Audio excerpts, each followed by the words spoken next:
Your first chemotherapy session. The scariest part is usually not knowing what will happen. So let's walk through it, step by step, so you can show up knowing what to expect.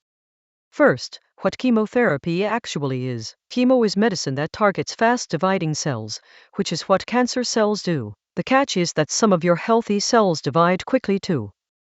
Your gut lining, your hair follicles, and the blood-making cells in your bone marrow all divide fast. That is why the common side effects are nausea, hair changes, and low blood counts. Side effects are not random. They map onto where your fast-growing healthy cells are. Before your first infusion, a few things usually happen. You'll get blood work to make sure your counts and organs can handle treatment.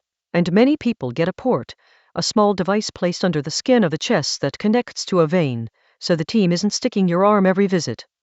You'll also get pre-medications, like anti-nausea medicine and sometimes a steroid, given on purpose ahead of time to prevent side effects before they start. And most centers do a teaching visit. Bring a notebook, and bring someone with you if you can. Now the day itself. Here is the usual order of events. You check in, and they often draw blood first to confirm your counts are okay for treatment that day. Then you'll usually have a quick visit with your team to review the results.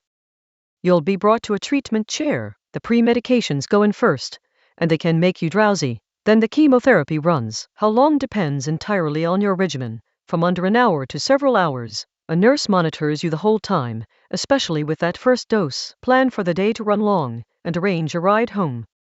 Here is what almost nobody explains clearly. Chemo is not one bad day. It follows a rhythm across the whole cycle. Everyone is different, but the pattern often looks like this.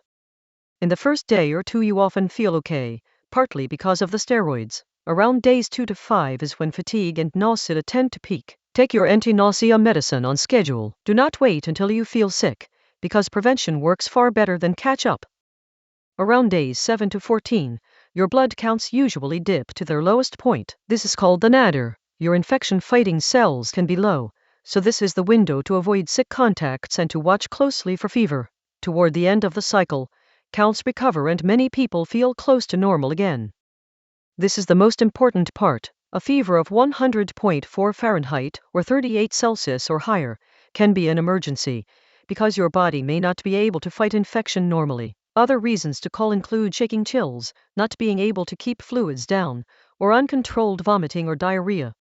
A few things genuinely help. Take the anti-nausea meds on schedule. Keep simple food and fluids going. Bring a comfort kit to the chair, and advocate for yourself. You are allowed to ask your team what your regimen is called, which side effects are most likely for you, and exactly what number to call after hours. Here is the one thing to take with you.